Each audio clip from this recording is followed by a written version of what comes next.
Hello and welcome. Are you ready for the testosterone movie of the century? Are you ready for the movie that is just boom, boom, boom the whole way through? Well, you know, it's not Expendables 3. That's probably what you're thinking this review is. But no, it is Fast 7. The seventh movie, or Furious 7, I'm sorry. I want to say Fast 7 because there's been so many other like fast movies in this series. But like I said, it's the newest installment in the Fast and Furious franchise. And it follows Paul Walker's character and Vin Diesel and all their gang of racing crazy misfits that drive around and do all sorts of crazy awesome stuff that, you know, and it follows them as, you know, kind of in their standard thing. They've survived the last heist or whatever you want to call it, and they're living on the lane, you know, they're living it out, they're happy, they're back home, doing all that good stuff. And then it all comes crashing down when their enemy comes back, or actually the enemy's big brother comes back and tries to exact his revenge. And, you know, that's the premise of the movie, and that's the running theme of this movie. But then there's this whole other theme of this movie where, like, basically they're chasing after this very sophisticated software that turns everything in the world into, you know, to basically eyes and ears that you can track people down. So that's like what they do the vast majority of the movie. They're actually not chasing Owen Shaw, who is Jason Statham's character in this movie, and they're after this whole other thing. And, you know, this movie, I really like the Fast and Furious franchise. I've watched, I think, every one of the franchise. I've enjoyed them. I love fast cars, one of my favorite things in the world. I love fast cars. I love action movies. Fast 5, literally probably one of my, it's definitely my favorite in the whole franchise because it took it past that whole just like racing dynamic that we see in all the other Fast and Furious movies and really pushed it over into this whole like kind of, I don't know if you want to say heist movie, but kind of not obviously like Ocean's 11 or anything like that. But just you get what I'm saying. Like, you know what I'm talking about. That whole just action movie. And it really was good. Fast 6 was okay. But here's the problem. We saw it in Fast 6 and it gets escalated so much in this movie. Is that they just, I don't know who is writing this script, if he just left out half of it and like they just gave them and they're just like, okay, every page that we're missing, let's just put an explosion or a fight scene or something like that in it. But that's what they did in this movie because it is all the time just craziness, over the top stuff. You're like, wait, what?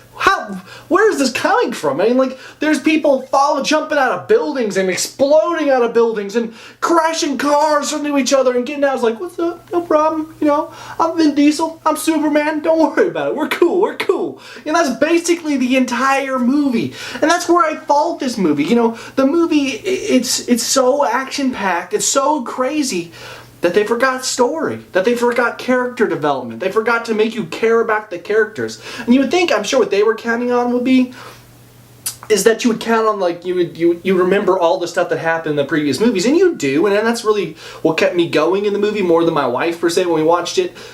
She kind of got pulled out of it a lot faster than I did. But even then, you still need to have that dimension because when a character's in a fight, I want to care about that character. I want to care about Vin Diesel fighting Jason Statham. I want to care about this. But the movie fell flat in that. The other thing I didn't like was that, as I said, Jason Statham is like the main villain in this movie, but like, he's just the boogeyman. I mean, he is like this guy who just keeps showing up in these random moments. You're like, how did he find them? Where did we get here? Why is he here? And then all of a sudden they'll fight, they'll do this thing, and this is like, alright, I'll get you next time, guys. Don't worry about it. Don't worry about it. It just threw me off. Everything about this movie began to pull me out of it so quickly. And you know, on top of that, the parental guide in this movie is atrocious. You know, movies can be great without all the junk in them, and that's really the truth. I mean, this movie is just junk. It's rated PG-13, so young people are going to think about going to it. You're going to think about maybe if you have kids, sending them, something like that.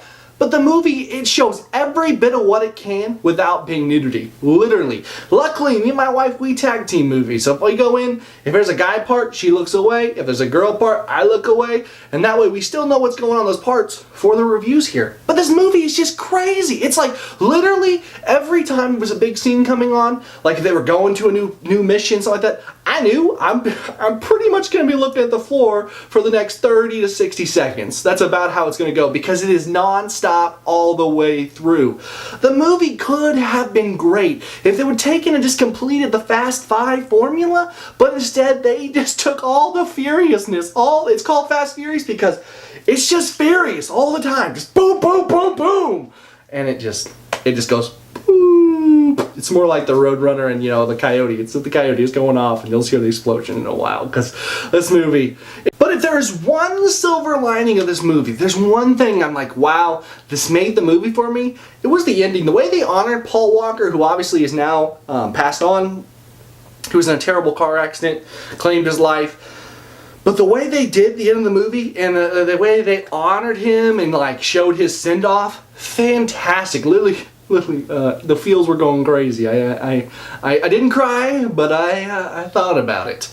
But you know, the movie was just, it was just that. It was a great way to send him off, because, you know, while he wasn't the greatest actor in the world, I don't mean to speak ill of the dead or anything like that, but you know, this movies he shined in, and you know, I loved Paul Walker in these movies, and to, you know, to see the way they honored him was spectacular. So yeah, that was a great note in the movie. But you know, the bad just might outweigh the good. It gets a 5.5 on the scale, and barely that, folks. On the parental guide, I say just forget about it. On the movie side, I'd say wait till DVD, if that. This movie is not worth watching, and they're making tons of money. Don't worry, they've already got Fast 8 in the plan, so we will see more. But you know, with that said, this movie for me is done. So let me know in the comments down below, what's your favorite movie in the Fast and Furious series. Let me know in the comments down below why it's your favorite movie. Thank you guys so much for watching, and I will see you next video. And hopefully, we'll be talking about a little bit better movie than this one right here. Thank you guys so much. God bless. See you next video.